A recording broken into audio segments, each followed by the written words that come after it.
What's going on, everybody? It's Joshua Cleary back with part 2 of our basic cinematography series. In part 1, we went over some basic settings in the camera, such as aperture, ISO, and shutter speed, and explained how those would affect our video and our cinematography in the camera. Now we're going to get out of the camera and into our editing software and talk a little bit about the different types of cuts that you can use to make your documentary come to life. As a producer, as a filmmaker, as a creative in general, learning the different types of cuts and being able to use them in a technical way can really enhance the type of work you're able to do and elevate you into different kinds of positions.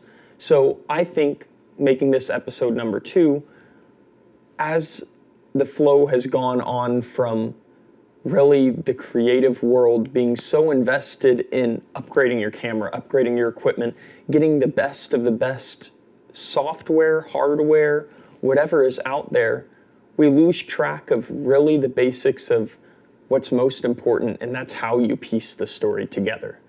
Editing and the attention to detail you put in makes all the difference. You could record a movie on a camcorder, on an iPhone, and if you cut it the same way a big-time director or producer would in Hollywood, it's going to have the same emotion and feel to it. That's just the truth.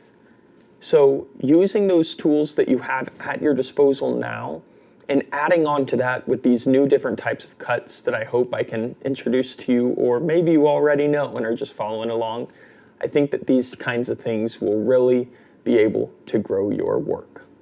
First off, we have the jump cut. That is just the most basic cut. It's what everybody mostly uses when you're going from one piece of video to another. No direct correlation between the clips. It's just kind of a hard cut. Jump cuts can be used to really tell the amount of time that has passed or really build a scene of tension where you're going back and forth between game action, between crowd, between coach, if that might be a sports way you're using it, or if you're making a film, that could be going from one character to another, back and forth in conversation, really building up the tension quick. And that's a way that people use the jump cut. So next we have the match cut. This is when you have two clips that are similar content-wise or visually, or maybe the audio syncs up in a way that allows you to go from one clip to another in a way that flows, where the person watching doesn't really feel the effect or feels like it's jarring in the way that a jump cut is. In a sports cinematography perspective, this could be used like I have been using recently in softball. When a player gets a hit and is rounding first base, playing out that entire clip of them running from first, maybe they have a double and they're running all the way to second. Sometimes you want to show the whole clip to build up the tension, let it build out to a celebration at second base. Or you already know what's happened. The person who's watching knows what's happened because this is an event that's happened in the past. And you're trying to move through the video in a little bit quicker of a way. So the audio you might use might stay the same for a while, but you might jump ahead to where they're getting to second base and celebrating with their teammates. From a film perspective, I like to think of Star Wars as an example for this. Whenever a ship comes in and lands on a new planet and the characters are getting off the ship and exploring the land for the first time, it often feels seamless from the time of the landing to them walking out. Because of the sound design and because of how similar the scene is, there isn't really a change in scene, but how they can flow together with audio and the visuals really puts it all together as a match cut. So next, playing into that audio we were talking about, we have the J cut. This is where the audio from the clip after the one that's currently playing starts playing underneath the first clip and transitions into the second clip.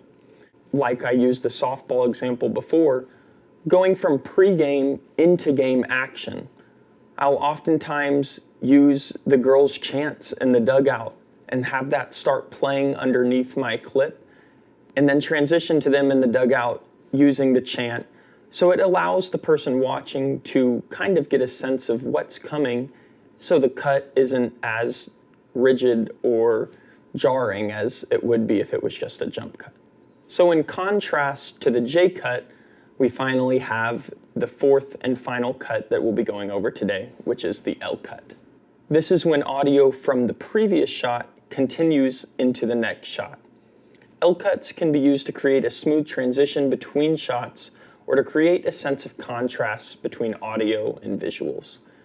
This is often used too whenever you're transitioning from one scene and beginning another, letting the other scene have its moment and die off, and not just completely fade away if you would use a jump cut. By using all these different kinds of cuts, you can create a variety of different looks, feels, and an all-around sense of what your piece is coming together as.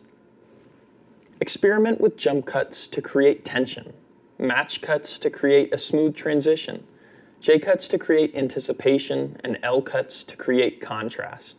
These cuts will help you to create engaging and visually stunning videos.